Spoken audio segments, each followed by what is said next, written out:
Hey guys, welcome back to r/I do work here lady. In this story, a Karen pretends to be the owner's wife and slaps me for disobeying her. The only problem is, I own the company. Let's dive right into the video. And the first one starts like this. 10 years ago, I decided to take a leap of faith and opened an Italian restaurant in my hometown. Things have been going well for me, and the place seems to be a big hit with the locals and tourists alike. I've had my fair share of rude and entitled customers over the years. You would be surprised how many people think they are the only person in the restaurant and that their meal will make or break me. Anyway, I recently had an encounter with what I would say was the worst of all.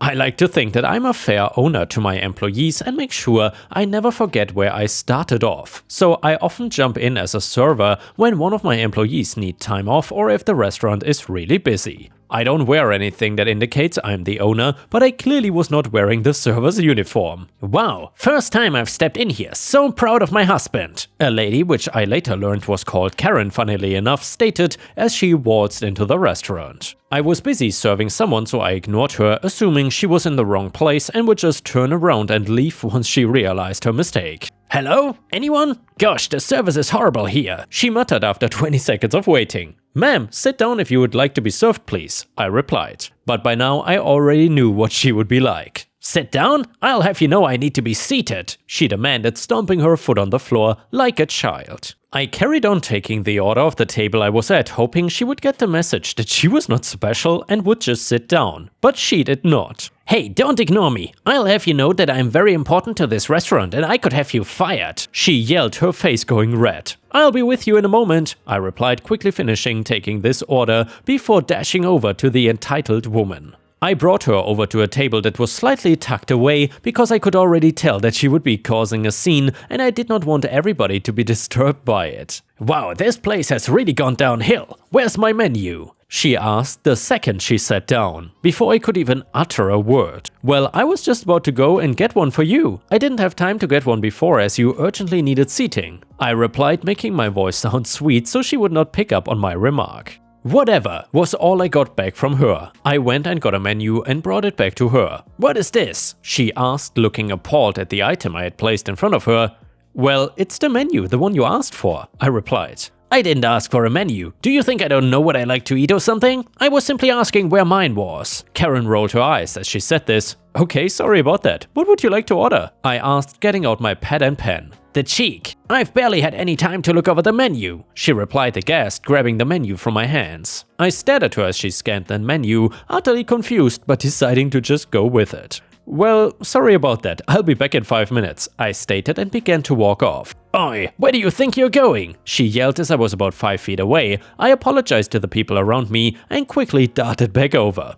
What? I asked. I'm ready to order now, and you just walked away. What kind of service is that? As she was saying this, she was still reading over the menu. Okay, sorry about that. What would you like to order? I asked, suppressing the sigh that I desperately wanted to let out. She ignored me, of course, and carried on flicking over the menu, muttering some oohs and when she read certain things. I decided to just wait because clearly she would have an issue with me leaving again. I will have that one, she said after 5 minutes, pointing to our all-meat pizza. Sure, no problem, I replied as I wrote it down. Excuse me? She exclaimed. I looked up, raising an eyebrow. What? You have not taken my drink's order. Everyone knows that is ordered before the meal. She looked appalled at the nerve I had to write her order down. I was getting to that, but given that you gave your meal order first, I said, hoping she would pick up on what I was trying to say. She didn't. 1 glass of your best wine, please. Alright, and is there anything else you would like? I asked. If there was something else, I would have told you. Now go away, you're in my personal space. She waved me off and got out her phone and started scrolling on Facebook. Well, we cook everything fresh, as with most Italian restaurants, it's just the way things work. Well, I guess except for the ones that use Chef Mike, who, as you all know, is a dedicated employee that works longer hours than anyone else. Anyway, so understandably things will take longer than other places that freeze the food and simply de-thaw it. Here's your wine, your pizza will be out in… I started as I placed the wine down. Where's my pizza? How hard is it to take a food order?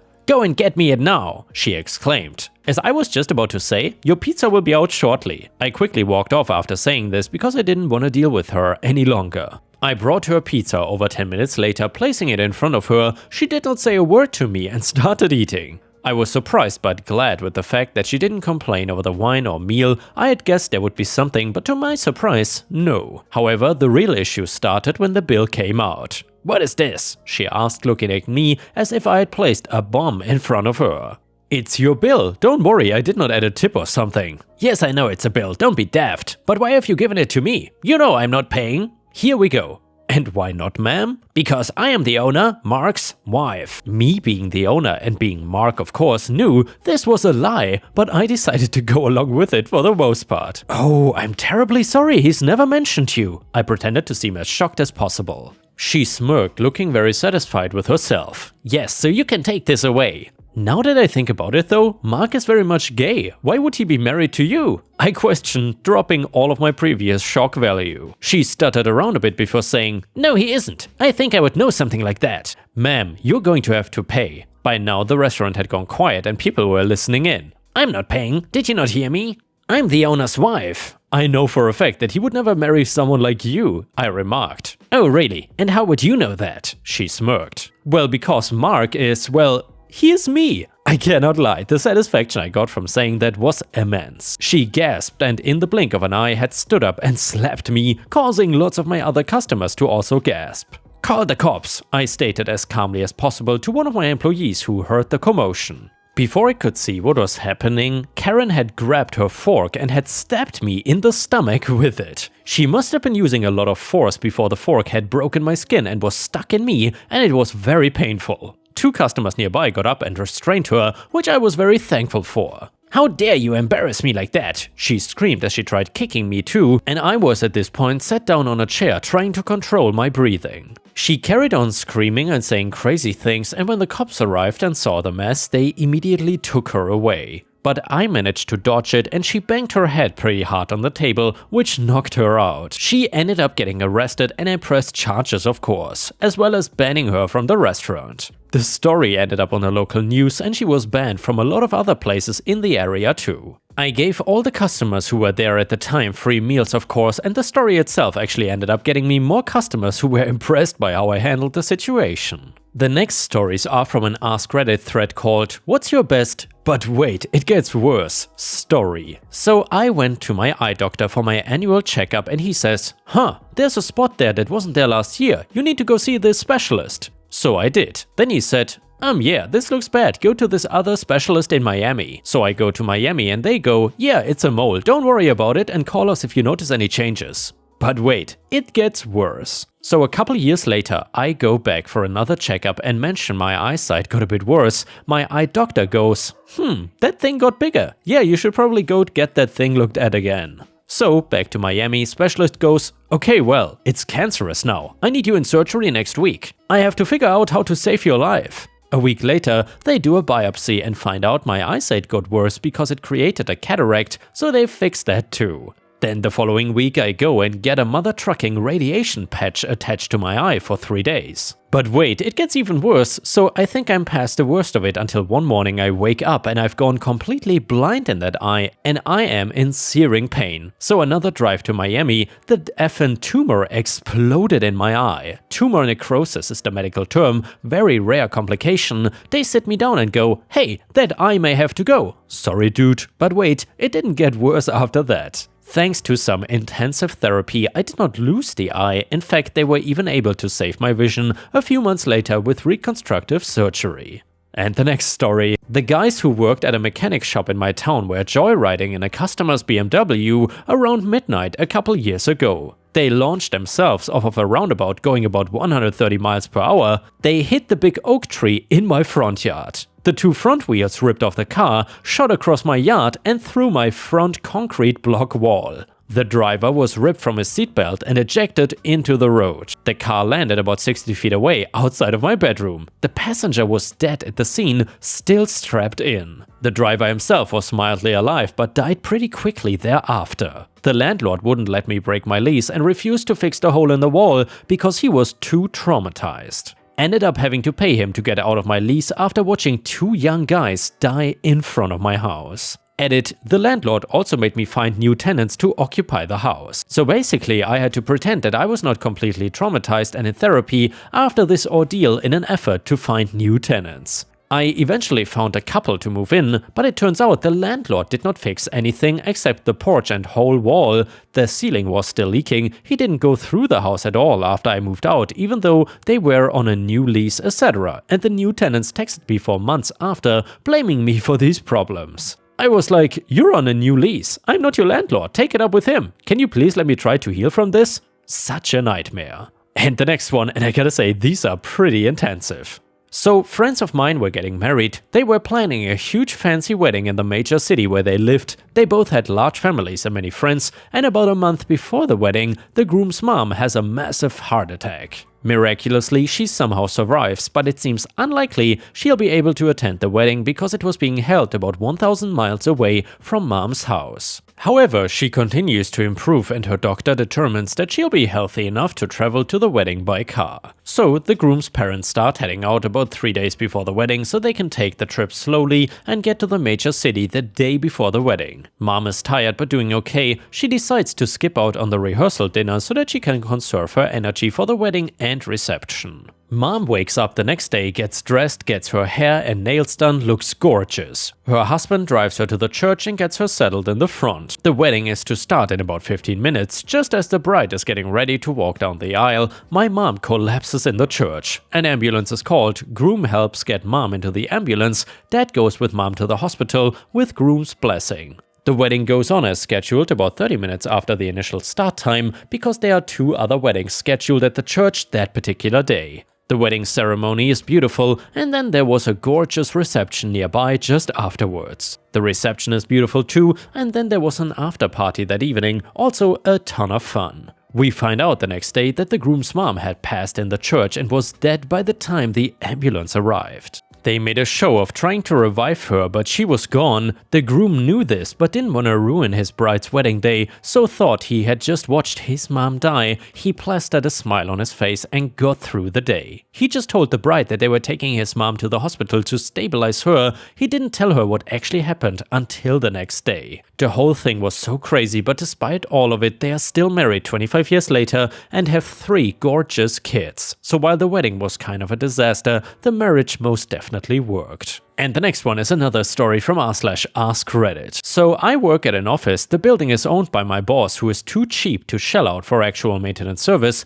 and has employees do handiwork around the clock. One day it started to snow and the snow was sticking to the sidewalk and showed no signs of letting up, so of course me and my coworkers had to go out and clean it. So while my boss sat in his nice cushy office, we start shoveling. One of my coworkers, let's call him X, is relatively new and having grown up in an apartment complex has never shoveled before. Well, maybe that contributed to what happened next. He starts pushing the shovel in front of him at a crotch level, and eventually the shovel head gets stuck on a raised brick and it pushes the handle end of the shovel into X's crotch. Well, there was no shovel handle because he had been given a broken shovel with a rusted end. Castration being imminent, X proceeds to tuck and roll off the sidewalk and into oncoming traffic. Fortunately for X, somebody grabbed him and pulled him back to safety. The boss drove him to the emergency room and paid for the resulting tetanus shot and 14 stitches on the inner thigh. Needless to say, he was not allowed to shovel again. And damn, Ripe Stars, I gotta say, these stories rival the Final Destination movies. Absolutely insane. And the next one is another one from askreddit.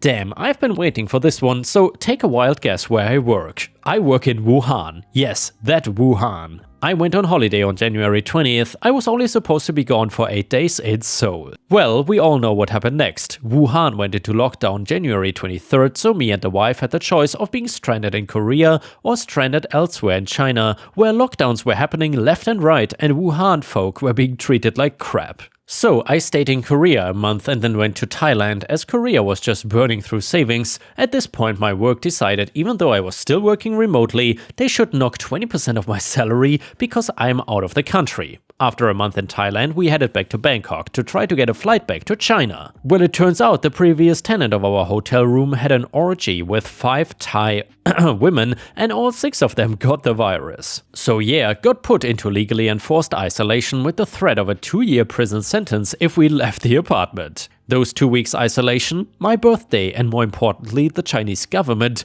closed the border to foreigners, so I got stranded in Thailand. Then I got caught in the Thai lockdown wave. As soon as that started to get better, I had to head back to the UK and my wife back to China. The 6 month being out of the country mark passed, which has effed the PR I was about to apply for. Work then screwed me out of summer pay and flight allowance. So currently stuck in the UK and no idea when I'm getting home and just missed the wife's birthday. 7 months of sheer joy. And now let's move on to the next story. It starts like this. Rich snob blocked the entrance to my farm property. I built a fence around his BMW and blocked him in. By the title alone, this might seem a bit harsh, so I need to give a little background about what has been going on around my property for about a year now. People from the city coming on trips to the rural farmlands have become increasingly popular. That is something I actually like because exposing kids to nature and farms is always a good thing and makes us happy. The bad thing is that the people from the city seem to think that they are extremely entitled over the farmers that work and live off this land because we don't have the kind of fancy lifestyle they do. Personally, for this kind of mindset, I mostly just roll my eyes and get on with my busy day. I don't have time to dwell on ignorant people. The only issue comes when these people think that they are entitled to do whatever they want, even if it means impeding on my property. It is not just me either. All of my neighbors who are farmers complain about people parking on their property and then just seeming to vanish. Farmers are busy and we don't have all day to wait around and try to find these people, so we have to get on with our work, and usually by the time we get back to where their car was at the end of the day, they are gone. I hate these kinds of people, and I find myself seeing more and more people parking on my property without permission. I have put up signs explaining this is private property, I have left notes on cars, but nothing seemed to get through to most of these snobs. Now, I want to tell you about one particular person that seemed to like to visit the country a lot and use my property to park. I know it is the same person because he drives a black BMW and the license plate is custom and never changes. I have left notes on his car and he seems to just not care and think he is good enough to park on my private property every single time that he wants to come to the countryside. One morning, I am getting into my truck to go into town to drop off some milk and eggs for one of the shopkeepers that ordered them. When I get to my front gate though, I can see that Mr. BMW has parked right in front of the exit, making it impossible for me to get out that way. I am furious about this, and the first thing I do is go inside and call the customer to explain the situation and why I cannot get them the milk and eggs today. He is nice and tells me he knows about the problems and that he can wait. I decide to teach this guy a lesson once and for all, while maybe giving a message to the other entitled city people who want to come and park on our land with no regards. I have extra fencing materials in case an enclosure for the chickens gets damaged or if I just need another one. I take it all and go back to this man's car, where I built a full fence right around it. No gate, no nothing, just 4 sides of pure fence around his car. I built it close too, so he cannot try to get over the fence and even open a door. He is not going anywhere until I take my tools and dismantle the fence. I used chicken wire and did a quick job, so taking it down would be easy enough at the end. Then I went on with my day until at almost nightfall, when I was doing my final rounds on the animals, that I hear yelling and cursing coming from my front yard. "Man, what the hell did you do to my car?" "Me? Nothing. I didn't touch your car. There's a fence around it. How am I supposed to get home?" "I had plans to build a fence for an enclosure there, and you were not anywhere to be found." "Man, you had no right to do this to my car. I could get you arrested for this." "Me? You are parked on my property and driving up here, you saw all the signs including no trespassing and parking. Plus, I remember your car and I know I left you notes." "Man, screw your notes. You have no idea who I am. I don't have time to go and find a spot to park. This is as good as anywhere else." "Me? Well, it is my property and you standing here is trespassing. I am asking you nicely to leave now, but if you keep yelling at me, I might take my shotgun out for my own protection." Please note, I was not actually ever going to shoot him or even point a gun at him. I just wanted him to stop yelling and calm down. He took this as a cue to leave and take the long walk into town to try and figure out what he was going to do about his car. He ended up calling the sheriff, who came by with the man in tow and listened to everything we both had to say. In that, the man was basically forced to admit that he knowingly trespassed and asked me if I could please take the fence down on one side so the man could leave. I knew that I could have been real mean about it and refused until he went to court and had them force me to remove it, but this car was still blocking my farm exit and I really needed to get my truck out and into town. I removed it and the man got into his car and drove away, learning a valuable lesson about messing with a farmer. I don't know what happened after that exactly, but parking on our properties went down a little bit after that. Of course, it's never going to stop 100%, but it is not as crazy of a problem as it was a year ago. Mr. BMW was never seen again by me or any of my neighbors. They all loved the story when I told them what I did, and one even told me about this website and that I should go and post it because people might like it. Farmers around here are usually pretty calm and nice people who, if asked, would point someone in a good direction where they can park their cars or even let visitors come to show their children about livestock. I even had parents telling me their son was obsessed with cows and would it be okay for me to show their son a cow. I took him and showed him how to milk them and everything. Those are the kind of city people that I like. The entitled snobs that think they are better because they are from the city though should just stay there, honestly. A farmer can be your best friend when you are nice to them or your worst enemy if you wrong them. So, if any of you live in a city and want to go to a farm area on a trip, my advice is to just be nice to the farmers that live there because it could be the difference between a great trip and having your car fenced in. And yeah, ripe stars, I would say that BMW driver definitely learned a valuable lesson. And furthermore, if you enjoy the stories about farmers getting revenge, then please don't forget to like the video because that would help my channel tremendously. Thank you so much in advance. And yeah guys, if you cannot get enough of my content, please don't forget to check out my podcast by searching for Ripe Stories on all major podcast platforms such as Spotify, Apple or Google Podcasts. Furthermore, you can find bonus content by going to patreon.com/ripeyoutube or by clicking the join button here on YouTube. For a small monthly fee, you will get access to dozens and dozens of exclusive videos you won't find anywhere else. Thank you so much for watching and I hope to see you again tomorrow.